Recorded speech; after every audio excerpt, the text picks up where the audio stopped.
వదలండి రా. ఏరా పోలీసులకు ఎలా తెలిసింది? నువ్వే చెప్పావా? ఓవర్ యాక్షన్ వద్దు.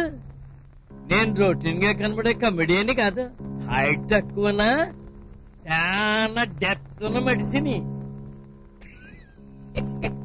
వీళ్ళకి క్రిమినల్స్ డబ్బు కొట్టేస్తా, ఎవ్వరికి డౌట్ రాకుండా ఎక్కడో ఒక చోట రాసేస్తా. అది మన సెకండ్ బిజినెస్. నువ్వు సీతయ్యవు కాదు, జాకాలివి. నీ పేరు ఆయింట్మెంట్ అప్పారావు కాదు, బ్లాక్ క్యాట్.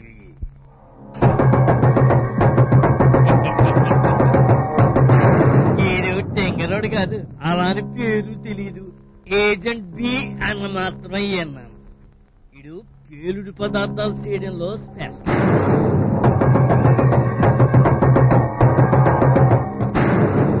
శివరాఖరికి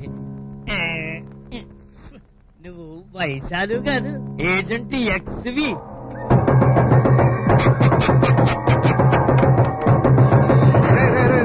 ఇలాంటి వాకుడు ఎక్కడ వాకి ఉంటావు? అందుకే మన మీద నిఘా మొదలై ఉంటుంది. అయిపోయావు నా కొడక, నా చేతిలో పొడి చేస్తాను రా. కత్తి తీగయ్య బాబు, గుచ్చుకుంటది. ఎక్సమ్మ నువ్వెయ్యన ఆపమ్మ. వదిలే. చూడు కేకే, మేమెంత డేంజరో నీకు ఇంకా తెలీదు. ఎవరికి దొరకకూడదనే ఆ నలుగురితో మాకు కావలసిన పనులన్నీ చేయించుకొని ఇరికించేశాం. కానీ ఎలా జరిగిందో తెలియదు. లాస్ట్ మినిట్ లో మన గురించి పోలీసులు తెలిసిపోయింది. ఇంత జరగడానికి ఒక కారణం నువ్వేనా? అసలు ఇలాంటి బతకూడదు. ఇక ముందెప్పుడు అలా జరగదు.